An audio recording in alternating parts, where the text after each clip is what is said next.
Assalamualaikum warahmatullahi wabarakatuh.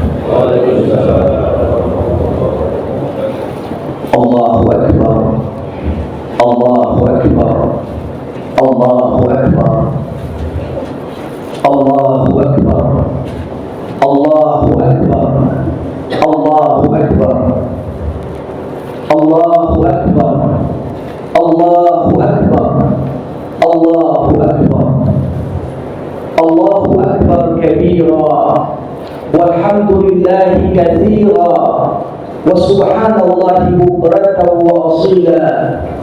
La ilaha illallah wahdah, sadaqa wa'dah, wa nasara 'abdah, wa 'azza jundahu, wa hazama al-ahzaba wahdah.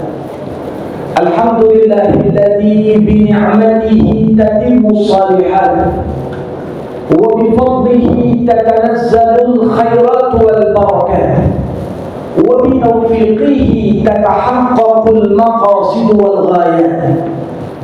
Ashhadu an la ilaha illallah wa ashhadu anna sayyidana Muhammadan 'abduhu wa rasuluhu la nabiyya ba'dah. Usikum bi taqwallah wa ta'atihi faqad fazal muttaqun. Yaqulu Allah tabaraka wa ta'ala fi muhkami kitabih, walillahi 'alan nasi hijjul bait man istata'a ilaihi sabila. Sadaqallahul azim. Allahu akbar, Allahu akbar, Allahu akbar. Ma'asyiral mu'minin, sidang salat Idul Adha yang dimuliakan Allah. Allahu akbar, Allah Maha Besar. Tidak ada sesuatu apapun yang lebih besar dibandingkan Allah. Allahu akbar, Allah Maha Kuasa. Tidak ada pihak manapun yang lebih berkuasa dibandingkan Allah. Allahu akbar, Allah Maha Agung. Tidak ada keagungan yang mampu menantang keagungan Allah. Siapa yang diberikan Allah harta yang banyak, namun dia gunakan harta yang banyak itu untuk bertindak sewenang-wenang, mengeksploitasi mereka yang lemah, ingatlah suatu saat Allah pasti akan cabut darinya harta tersebut. Siapa yang diberikan Allah kedudukan yang tinggi, pangkat yang mentereng, namun kekuasaan yang ada di tangannya digunakan untuk menganiaya orang-orang lemah, ingatlah suatu saat Allah akan hinakan dia dengan pangkat dan kekuasaannya itu.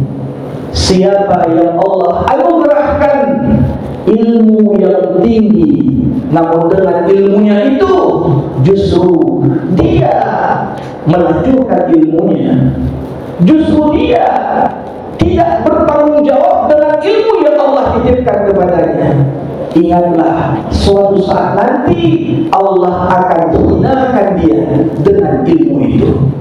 Inilah makna takbir Allahu Akbar, Allahu Akbar, Allahu Akbar, walillahil hamd, yang dikumandangkan oleh seluruh umat muslim di dunia, mulai dari malam 10 Zulhijjah hingga hari ketiga Tasyrik menjelang terbenamnya matahari pada tanggal 13 Zulhijjah.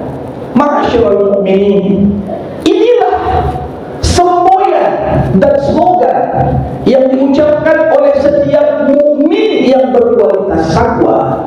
Kita sadar tidak ada satupun yang lebih menentukan di alam semesta ini melebihi Allah Subhanahu wa ta'ala. Jemaah salat Id rahimakumullah, hari ini kita beridul adha, kita berhari raya kurban, hari dan momentum yang pastinya begitu membahagiakan bagi kita semua. Dalam Islam, hari raya Idul Adha berkaitan erat dengan dua ibadah yang Allah Subhanahu wa ta'ala syariatkan kepada kita semua. Pertama, itulah ibadah haji ibadah yang dianggap sebagai puncak. Bagaimana mereka yang sudah sholat, sudah berzakat, sudah berpuasa, apalagi tentunya sudah mengucapkan 2 kalimat syahadat. Haji, apa yang dikatakan Rasulullah sebagai ibadatul umur, ibadah yang kewajibannya bagi mereka yang mampu hanya sekali seumur hidup. Betapa ibadah haji ini ibadah yang mengandung begitu banyak nilai-nilai peradaban yang luar biasa.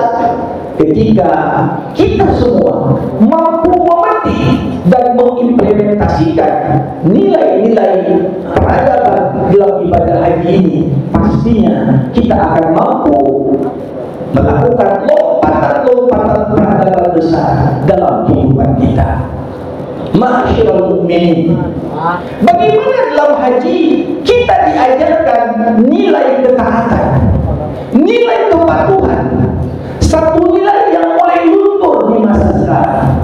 Banyak orang baru melaksanakan apa yang Allah perintahkan ketika perintah itu mampu dicerna oleh akalnya. Ketika apa yang Allah perintahkan tak mampu dijangkau oleh akalnya, tak sedikit yang mengaku mukmin mempersoalkan perintah Allah dengan alasan irasional. Padahal kita lihat bagaimana Umar ibnu Khattab radhiyallahu anhu ketika beliau mencium Hajar Aswad di belakang Rasulullah. Setelah dia lihat Nabi mencium Hajar Aswad, Umar berkata, "Ku tahu kau cuma babi, tak bisa memberikan mudarat apalagi manfaat. Sekiranya aku tak lihat Rasulullah menciummu, aku tak akan cium kau." Inilah makna ketaatan yang perlu disegarkan kembali oleh setiap umat Islam, sebagaimana yang kita baca dalam setiap doa iftitah, wa bidzalika umirtu wa ana minal muslimin. Demikianlah Allah perintahkan aku untuk mengerjakannya, terlepas aku paham maksud dan tujuannya ataupun belum paham, maka aku termasuk dalam kelompok orang-orang yang berserah diri. Jamaah rahimakumullah, dalam ibadah haji, di dalamnya kita lihat nilai-nilai keseimbangan dalam kehidupan.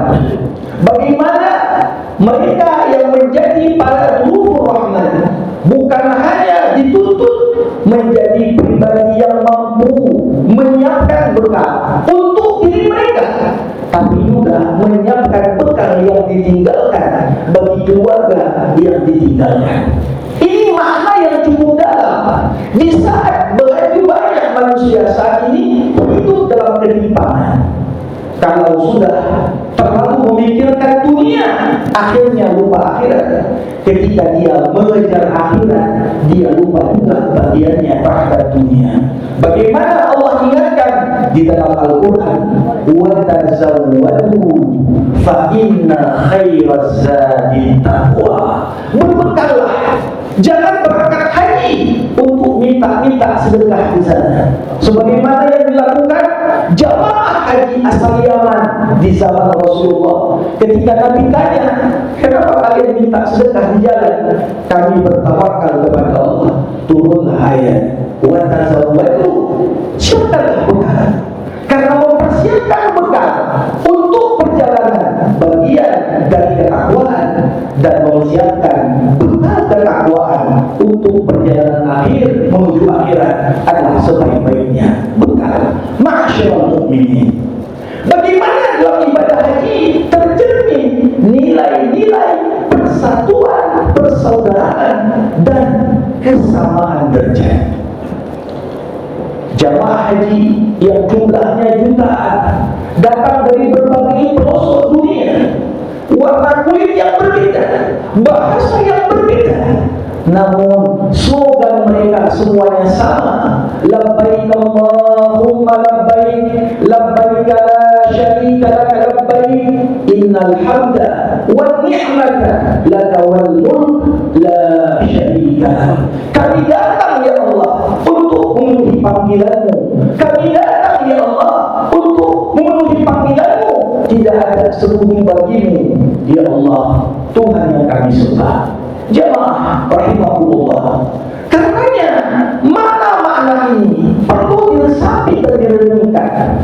Tidak ada potret persatuan dan persaudaraan yang lebih indah ditampilkan dalam layar media dunia melebihi keindahan persaudaraan dalam Islam yang ditampilkan dan disimbolkan saat pelaksanaan ibadah haji. Karenanya kita melihat sekompak apapun bagaimana Eropa mampu dengan berbagai perbedaan dan latar belakang sejarah yang penuh konflik dengan kepentingan dunia, mereka mampu bersatu membentuk Uni Eropa. Begitu banyak koalisi saat ini. Tentunya apa yang kita saksikan di Padang Arafah tak boleh kita pisahkan dari apa yang kita saksikan di Rafah. Di saat saudara-saudara kita di sana tanpa daya, tanpa upaya, hanya bergantung kepada Allah di tengah-tengah begitu acuhnya sebagian dari pemimpin dunia Islam terhadap nasib saudara-saudaranya yang tertindas di sana. Jamaah rahimahullah. Ibadah yang kedua itulah ibadah kurban. Ibadah kurban adalah ibadah yang Allah Subhanahu wa taala syariatkan kepada kita untuk mengenang bagaimana nilai luar biasa yang ditonjolkan dan diteladankan oleh sosok Ibrahim alaihissalam. Sebagaimana layaknya ibadah haji yang manasik rukun dan kewajiban di dalamnya banyak berkaitan dengan figur Ibrahim, maka ibadah kurban juga menunjukkan kepada kita betapa penting dalam hidup ini nilai pengorbanan dalam rangka mencapai kemajuan dan meraih ridho Allah Subhanahu wa taala. Bayangkan kalau terjadi pada kita semua, seorang yang sudah puluhan tahun menantikan kehadiran anak keturunan yang bisa melanjutkan misinya, namun Allah Subhanahu wa taala puji Ibrahim, diminta dia untuk meninggalkan bumi Palestina, berangkat ke Mekah, sebuah negeri yang dikatakan dalam Quran wadin ghairi zi zar'in, lembah yang tidak ada tumbuhan. Jangankan manusia, burung pun tak mau lewat di sana. Tapi tak terbayangkan tanpa ada pengorbanan sosok Ibrahim, pengorbanan Hajar, pengorbanan Ismail kecil, mungkin sampai saat ini belum terbangun Mekah dengan bentuknya yang diberkahi, dengan segala keberkahan yang Allah Subhanahu wa taala berikan ke sana. Bayangkan sejak zaman Ibrahim Allah sudah perintahkan wa azzin fin nasi bil hajj yatuka rijalan wa ala kulli dhamirin yatina min kulli fajjin amin. Di era belum ada handphone, belum ada internet, belum ada telepon, namun seruan Ibrahim dengan izin Allah sampai ke seluruh manusia di muka bumi untuk kemudian melaksanakan ibadah haji. Maka tidak ragu kita katakan Mekah adalah kota global pertama di muka bumi. Disitulah tercermin persaudaraan umat manusia, persaudaraan orang-orang yang beriman, yang semuanya berangkat dari sebuah nilai-nilai pengorbanan. Makalah apa nilainya korban yang kita berikan dengan menyembelih seekor domba, seekor kambing, atau kita ambil satu bagian dari 7 bagian sembelihan sapi. Jika dibandingkan dengan pengorbanan sosok Ibrahim, kita tak diminta untuk mengorbankan anak-anak kita. Namun disinilah pentingnya kita sadari lan yanalallah luhumuha wala dima'uha walakin yanaluhu taqwa minkum. Yang Allah inginkan di balik uban-uban yang kita kerjakan. Allah ingin ukur seberapa besar nilai ketakwaan kita kepada Allah Subhanahu wa Ta'ala, karena ketakwaan itulah yang akan sampai kepada Allah. Untuk itu, dalam hidup ini tidak ada capaian besar kecuali dengan pengorbanan. Negeri ini merdeka pun karena pengorbanan para pahlawan. Ilmu agama sampai kepada kita pun karena pengorbanan para ulama-ulama salafus saleh, para ulama-ulama generasi pertama yang begadang untuk menulis buku, yang melakukan perjalanan ribuan kilo sekedar untuk memastikan hadis ini benar atau tidak. Maka perlu kita tanyakan, apa yang bisa kita korbankan? Ketua PKM tadi sudah menyampaikan sampai 3 kali, saya ingat, seruan pentingnya kita berkorban demi kemajuan masjid dan memakmurkan masjid yang kita cintai ini. Bayangkan rusaknya negeri ini karena sekelompok orang mengorbankan kepentingan umum demi kepentingan pribadi, kelompok dan keluarga. Maka kita akan bangkit negeri ini sampai kita gelorakan kembali semangat berkorban kepentingan pribadi dan kelompok demi kepentingan agama, nusa dan bangsa. Barakallahu li wa lakum fil Qur'anil azim wa nafa'ani wa iyyakum bima fihi minal ayat wal dzikril hakim. Aqulu ma tasma'un ud'ullaha wa antum mu'minuna bil ijabah. Allahu akbar, Allahu akbar, Allahu akbar, Allahu akbar, Allahu akbar, Allahu akbar, Allahu akbar. La ilaha illallah wallahu akbar, Allahu akbar, walillahil hamd. Alhamdulillahilladzi rafa'a qadra ibadihi biqadri tadhiyati fi sabilihi. Ahmaduhu subhanahu la mu'aqqiba li hukmihi wa la mubaddila li kalimatihi.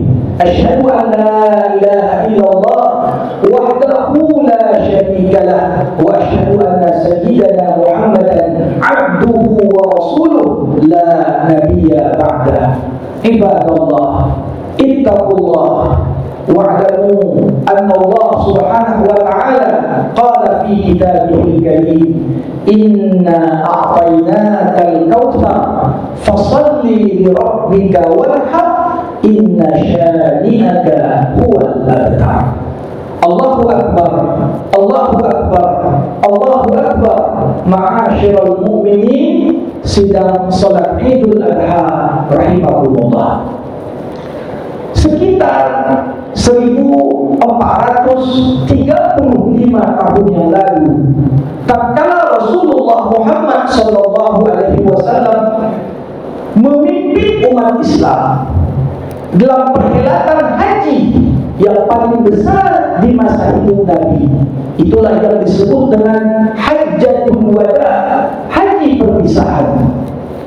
Tepat di tanggal 9 Zulhijjah di tahun 10 Hijriah, Rasulullah Muhammad SAW menyampaikan khutbah Arafah yang begitu panjang.